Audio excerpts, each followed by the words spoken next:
Estamos conectados ahora desde Madrid con la princesa Carla de Bulgaria. Eh, Pese a sus títulos nobiliarios, Carla de Bulgaria es una princesa del siglo XXI, vamos a decir. Es una emprendedora, es una empresaria, tiene una página web que ha convertido su nombre en una marca y donde da consejos de viajes, moda, estilo de vida, gastronomía, cosméticos, en fin. Tiene varios libros publicados y tiene una agenda de viaje muy recargada y que le ha llevado a muy diversas partes del mundo, entre ellos el Perú. Buenas tardes, gracias por aceptar esta entrevista, Carla.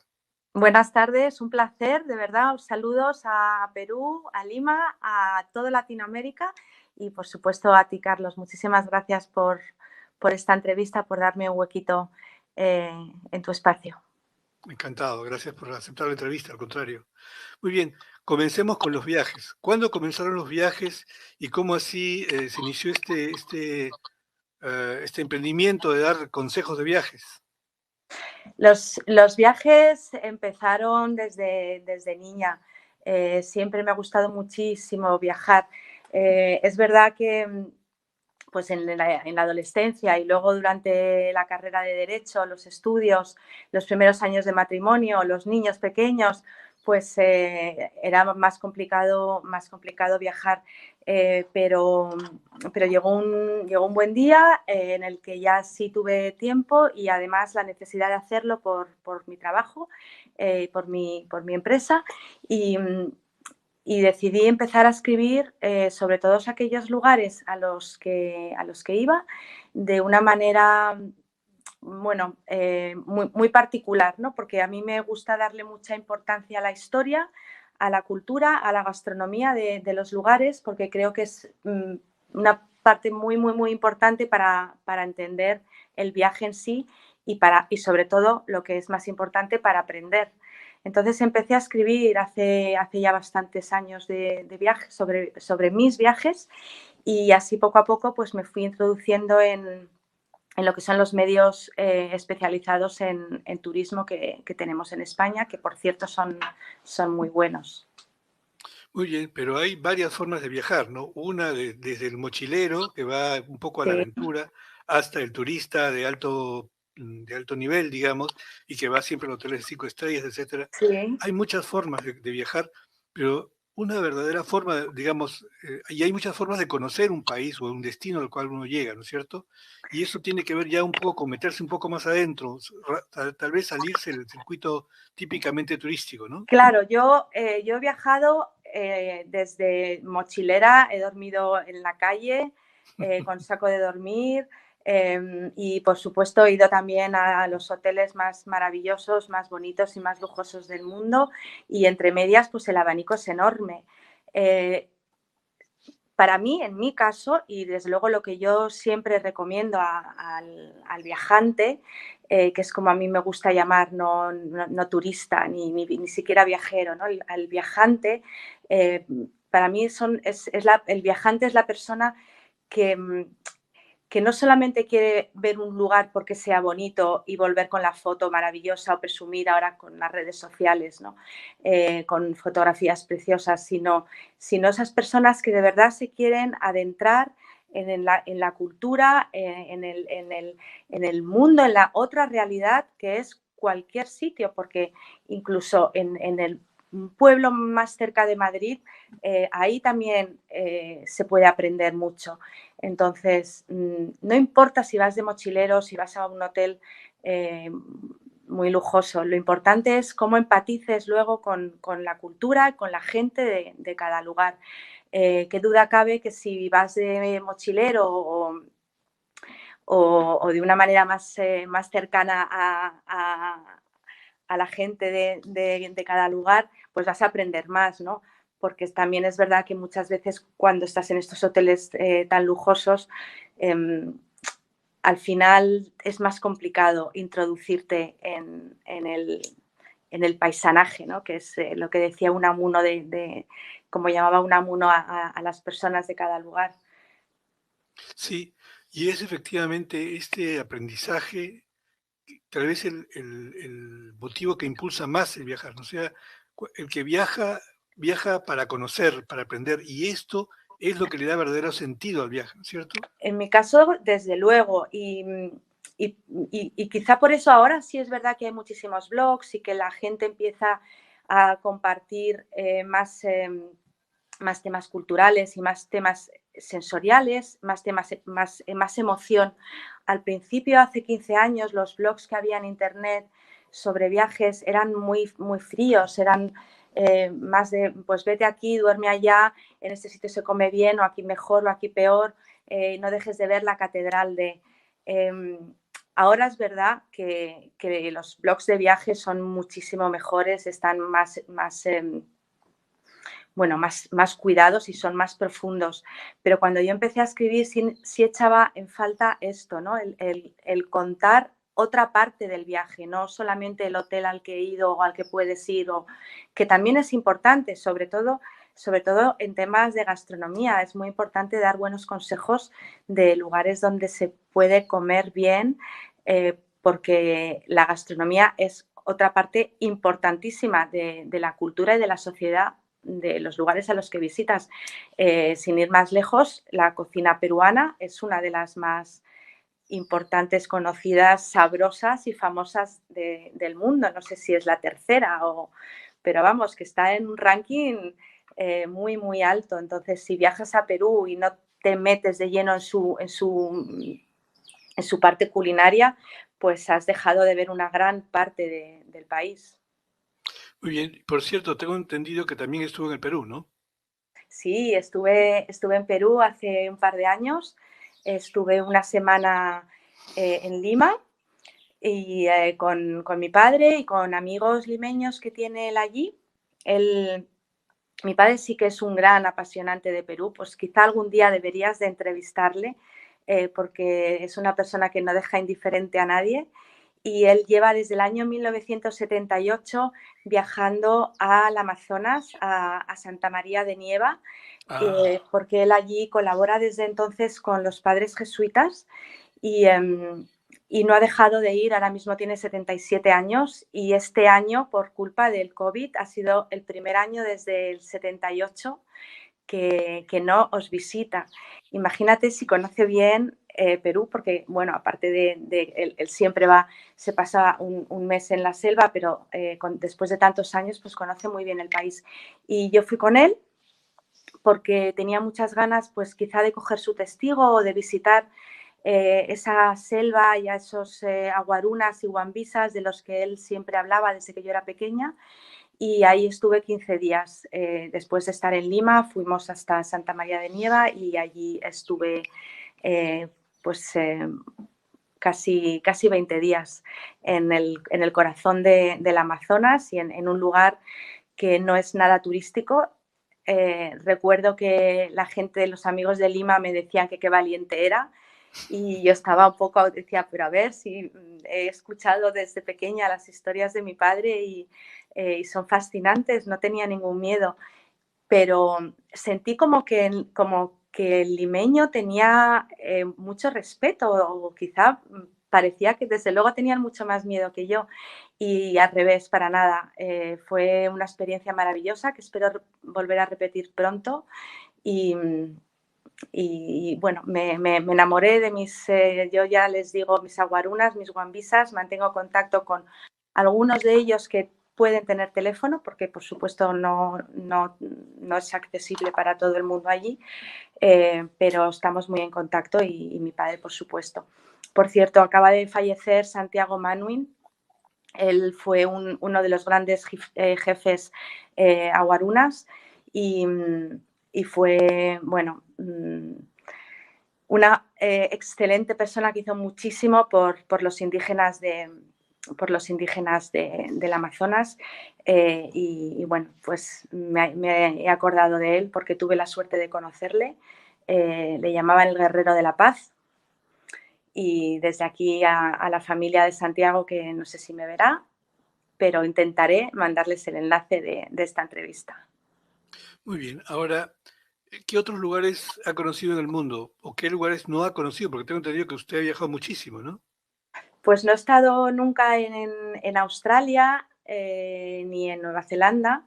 en nuestras antípodas. Y me encantaría, es la atracción del polo opuesto, ¿no? Ujú.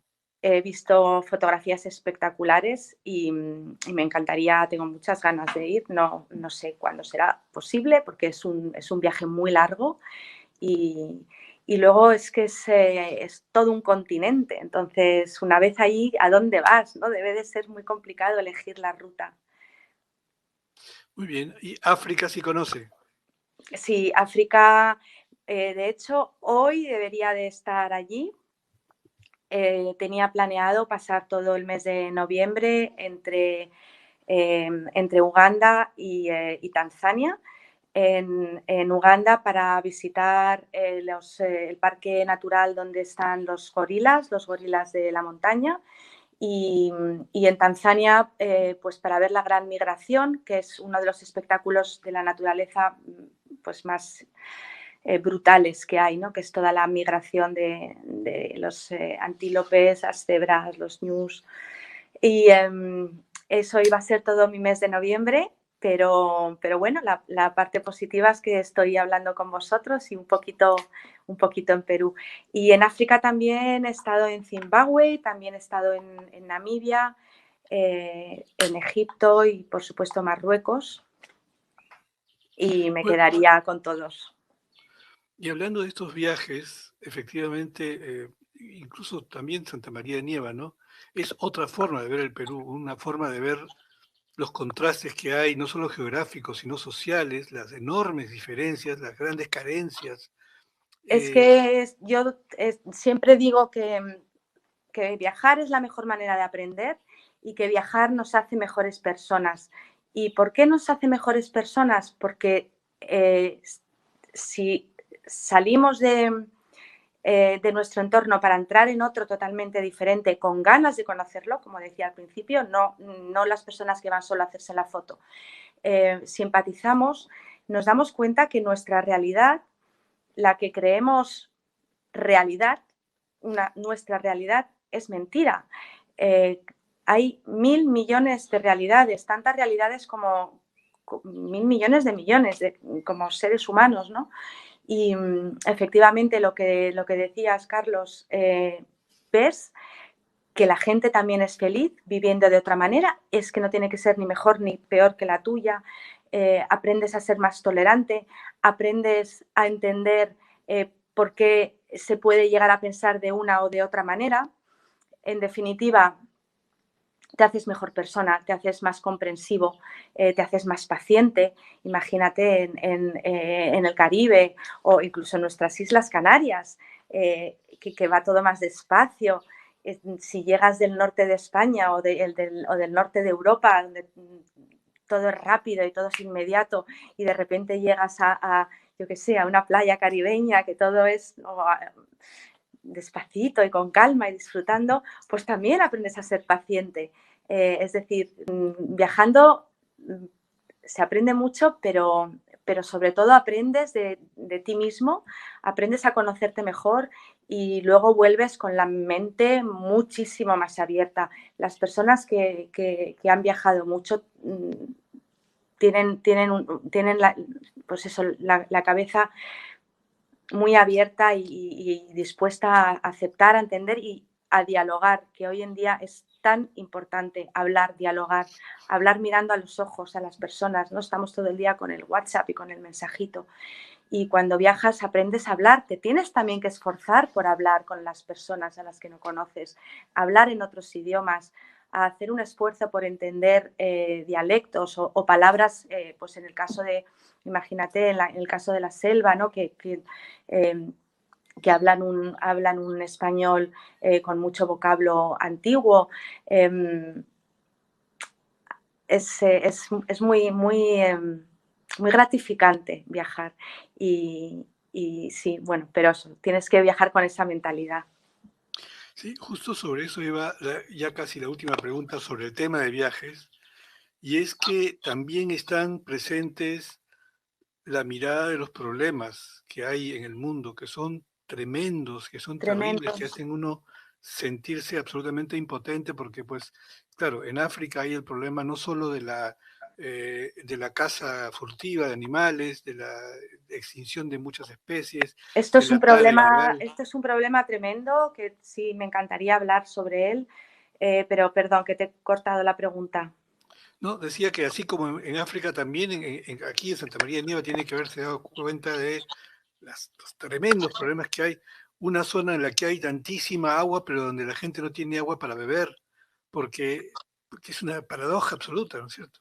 Yo volví muy impactada de mi contacto con los aguarunas y los guambisas y cuando regresé a España decía, pero a ver, ¿cómo puede ser que en el lugar donde hay más agua del planeta la gente, no ya los niños, que por supuesto también, pero de todas las edades estén muriendo de tifus? El agua está contaminada, contaminadísima, está muy contaminada por el mercurio que se utiliza para la extracción De oro. de oro, está muy contaminada por todo, pero también hay madereras, también está el petróleo, los jíbaros, los aguarunas, los guambisas, los xibar, bueno, que eran 4, pero bueno, después de la guerra con Ecuador, los Shuar y los Ashuar se quedaron en Ecuador. Prácticamente no tienen ya animales, ellos son cazadores y guerreros y se alimentaban de lo que cazaban en la selva. Ya no quedan animales en esa selva, ya no tienen comida, pero tampoco se les está, bonificando o ayudando con todos los recursos que se están sacando de su selva, que quizá haya quien diga la selva no es de nadie, es de todos. No, no es de nadie, no, es de todos, pero es que también es de ellos que son los que viven ahí, ¿no? Es como si usted viene a mi casa y me quita todo y es que es su casa. Yo he vivido en sus casas, son pequeñas cabañas, palapas en mitad de la selva y no están recibiendo nada a cambio. Sin embargo, se están quedando sin agua, se están quedando sin recursos naturales y bueno, prácticamente los únicos que les apoyan y que les ayudan son los jesuitas.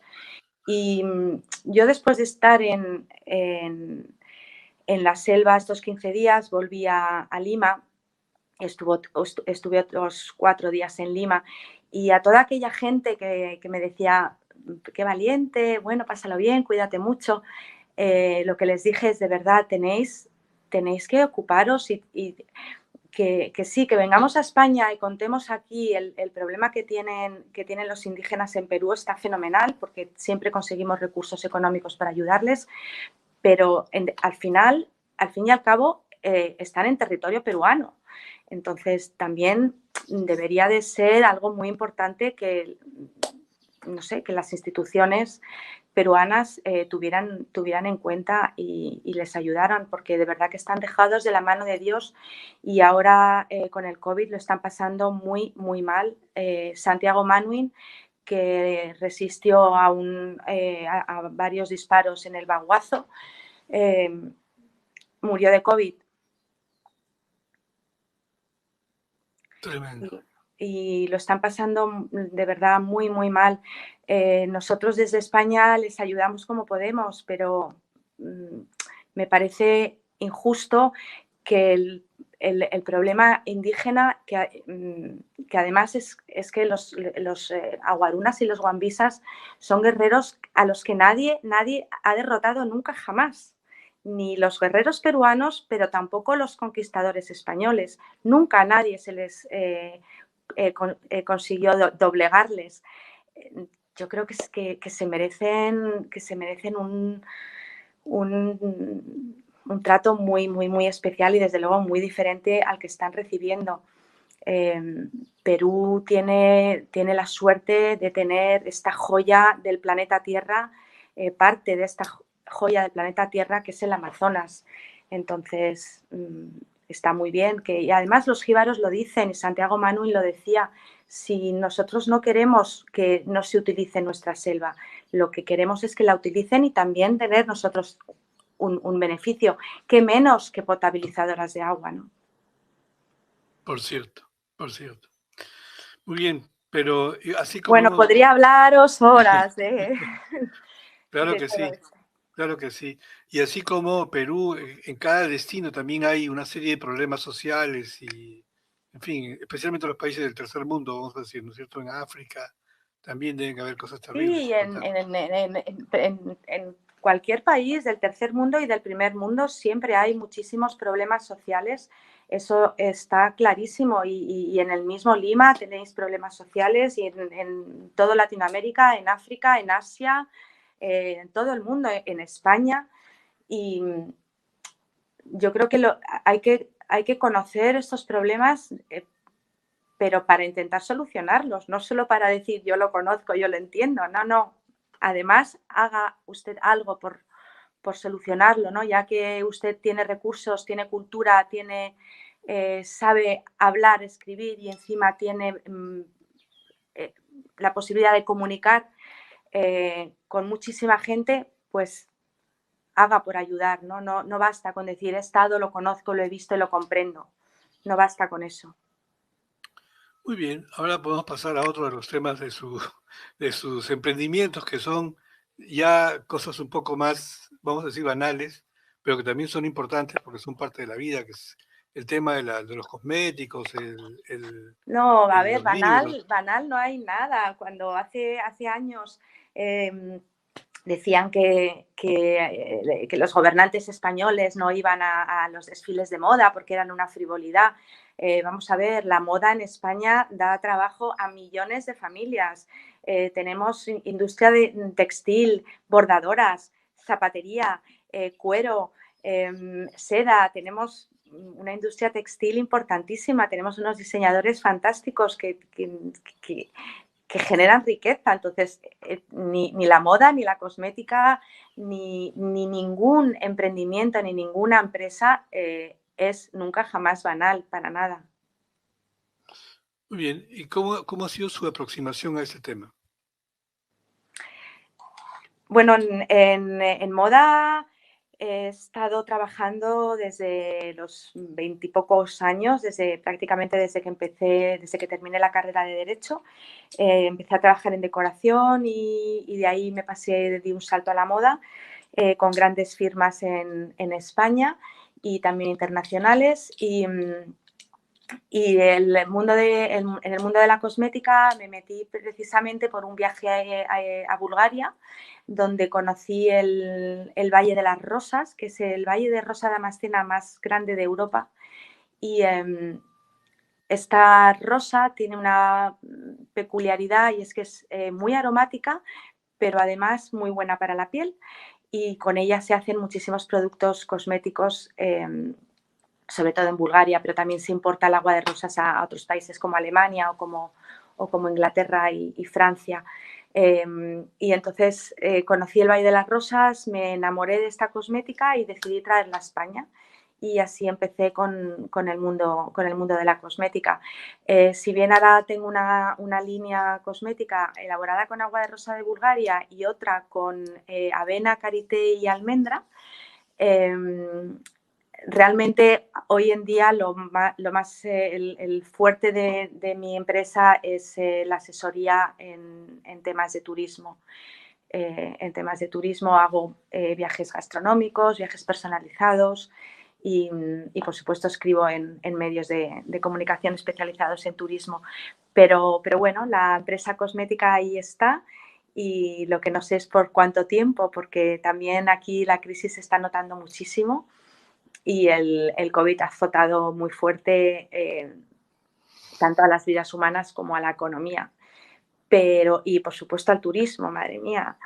Eh, España, que era el segundo país más visitado del mundo, con casi 84 millones de personas que nos visitaron en el año 2019 y este año, pues esto es una tragedia para España porque afecta, la gente piensa en turismo y piensa en hoteles, restaurantes, bares y tiendas y no, porque es desde la industria de la moda de la que hablábamos antes, que recibe muchos compradores, hasta sobre todo primaria, que es pesca, ganadería y agricultura, que también obviamente viven del turismo.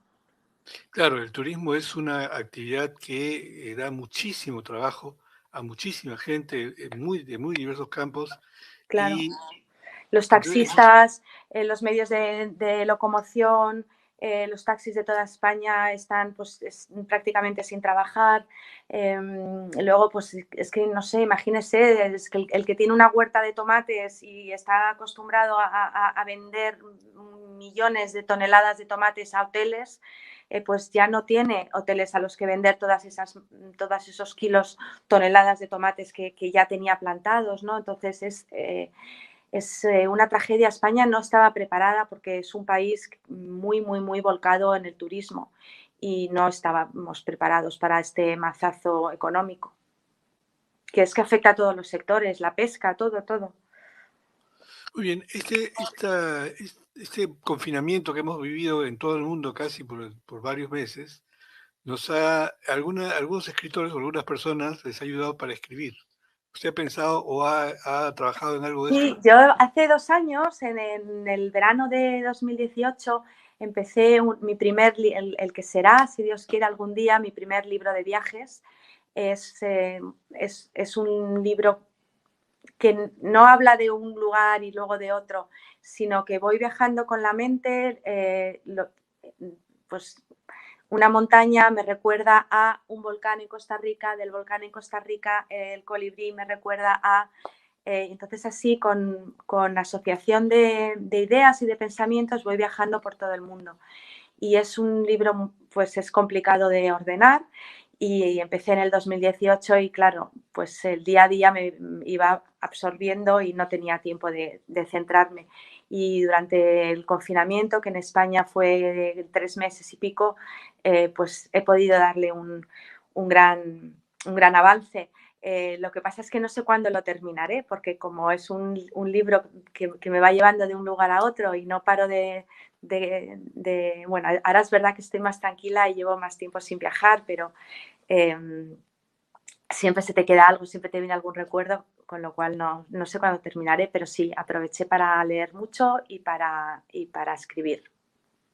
Es cierto que este tema del coronavirus ha hecho que todos cambiemos nuestro estilo de vida, que todos cambiemos nuestros planes, lo que pensábamos hacer este año, todo se ha paralizado, pero también hay gente que se ha reactualizado o que ha reorganizado su vida y sus planes para el futuro de una manera distinta. ¿Cómo lo ha hecho usted? Bueno, lo primero es que no hemos cambiado, nos han obligado a cambiar, nos han obligado a cambiar. Eh, Cada uno ya sabrá si además ha cambiado o no ha cambiado en su forma de ver la vida o en sus perspectivas. Eh, pero en un primer momento fuimos obligados a cambiar de la noche a la mañana y luego ya cada uno pues que saque sus propias conclusiones. Y se me ha ido el santo al cielo, no sé qué me has preguntado.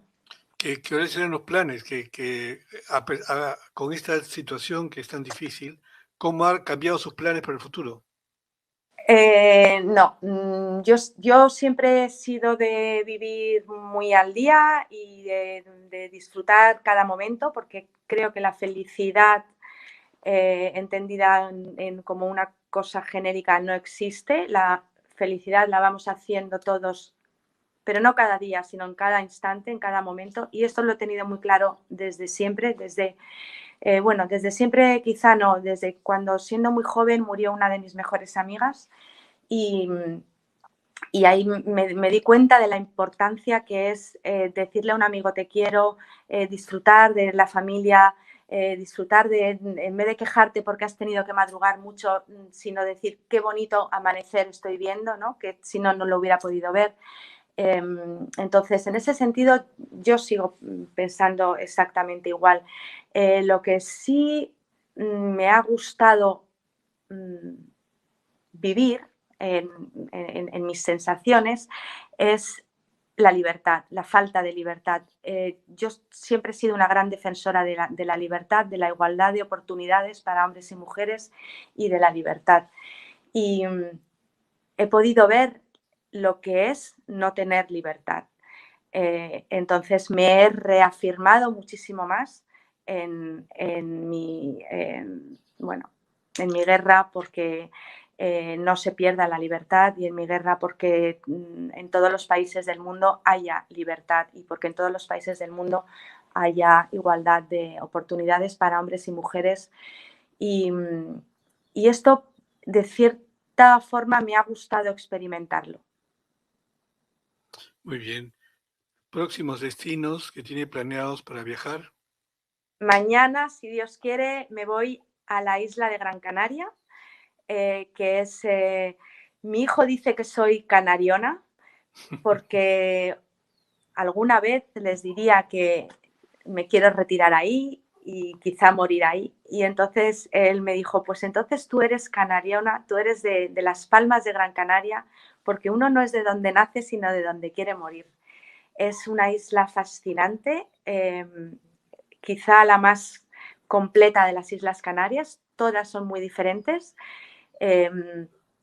pero en Gran Canaria yo creo que encontramos un poquito de lo que tienen las 8 islas, ¿no? Digo 8 porque la isla de la Graciosa recientemente ha sido admitida como la octava isla de las Islas Afortunadas. Y mañana tengo la suerte de ir una semana porque, como te dije al principio, tenía que estar en África todo este mes, y como se me ha fastidiado, pues he optado por visitar a mis amigos de Gran Canaria. Así que, si Dios quiere, mañana iré para allá. Y luego, bueno, en España tenemos restringida la movilidad. En Madrid no, y en Gran Canaria no. De ahí que aproveche esta situación para poder ir a visitarles. Pero tenía un viaje muy bonito programado desde Madrid en coche, en ruta, en coche, que es otra de las maneras más fascinantes de viajar, que te puedes parar donde quieras, que puedes reorganizar, ¿no? Descubrir sitios que no estaban programados. Me gusta mucho viajar en coche. Pues íbamos a hacer un viaje muy bonito por Castilla-La Mancha y Andalucía. Y este sí que ha tenido que ser cancelado. Y así están las cosas. No sé cuál será mi próximo destino después de volver de Las Palmas, pero como ya te decía, hay que disfrutar, y voy a ser muy feliz la próxima semana con tantos amigos que tengo allí y en esa tierra que me da tanta energía. Muy bien. Por lo pronto, quien quiera conocer más sobre usted tiene que ingresar a la página web de carlabulgaria.com. carlabulgaria.com, y bueno, Instagram, las redes sociales es la que más utilizo prácticamente todos los días, es Carla Bulgaria, sencillo. Y luego ahora es simpático porque tengo un perfil de viajes también en Instagram que se llama Viaja con Carla, y para segmentar un poco los temas. Y estoy haciendo el viaje virtual que hubiera estado haciendo en Uganda. Entonces estoy siguiendo el programa, y con ayuda de Dani Serralta, que es nuestro guía y es el que tiene el camión todoterreno con el que siempre vamos a África, que es una manera muy original de viajar, porque eres mochilero, duermes en tiendas de campaña, te mueves en un camión todoterreno por todos los países, pero luego tienes todas las comodidades, bueno, todas, entre comillas, pero no te falta de nada, se come fenomenal en el camión, y haces una convivencia con la naturaleza muy, muy, muy intensa, ¿no? Porque estás durmiendo en parques naturales, estás, como decía, que me gusta mucho viajar en coche, pues aquí en el camión. Y bueno, el caso es que tenía tanta pena de no hacer este viaje por Uganda que he decidido hacerlo virtual, siguiendo el programa y con imaginación y con la ayuda de Dani Serralta. Entonces, si queréis verlo, pues también en Viaja con Carla. Ahora mismo estoy en Uganda, estoy en el Nilo Blanco. Última pregunta. Viajar mucho también hace que uno tenga muchísimas, pero muchísimas anécdotas. ¿Puede contar alguna, o hay alguna en la que haya estado en peligro, por ejemplo? Bueno, en peligro sí, en peligro bastantes veces. En México, en la selva de Chiapas, pensé que me moría porque me metí en un rápido en el río y la corriente me atrapó y me costó mucho salir a flote y yo miraba para arriba y decía, bueno, me pasó toda mi vida así. Y sensación de peligro, pues sí, sí he tenido y a veces también he pasado miedo y soy muy aventurera, soy quizá a veces demasiado imprudente. Hay gente que le dice valiente, yo luego lo pienso y digo, no, lo que he sido imprudente, pero tengo no sé, una adrenalina, una necesidad de vivir que a veces pues te lleva sustos y yo no lo recomiendo. Por favor, la gente cuando viaje que intente ir con guías, que haga caso de lo que nos digan los profesionales de cada sitio. Recuerdo en Atacama, en Bolivia, en Bolivia y luego en Chile, en Atacama, los dos guías de los dos sitios, de los dos países nos decían lo mismo. Es que aquí vienen los europeos y como tenéis montañas y tenéis de todo, os pensáis que podéis subir para arriba, bajar, tiraros al río y vienen los americanos, les dices, no hagas esto y se portan fenomenal y obedecen. Vienen los europeos y os creéis que podéis hacerlo todo y no, y la gente corre mucho peligro cuando no hace caso de los profesionales. Entonces, a mí a veces me ha pasado eso y no lo recomiendo. Bueno, muchísimas gracias por estos minutos de entrevista. Mucha suerte y muchos éxitos con la página web y con los emprendimientos. Muchísimas gracias. Me ha quedado corto y quedan un montón de países, de anécdotas y de sensaciones por contar. Así es que cuando queráis, yo muy, muy, muy feliz volveré a estar con vosotros, con una mejor iluminación, con un mejor todo. ¿Cómo no? Y ojalá que esté pronto también de viaje acá en el Perú. Pues espero volver muy pronto, y que vaya sano para todo el mundo y que pronto salgamos de esta. Y ánimo y a intentar sacar el lado bueno y, y que todos sigamos luchando para que no nos quiten la libertad. Muchísimas gracias nuevamente. Hasta luego. Muchísimas gracias. Hemos conversado con la princesa Carla de Bulgaria.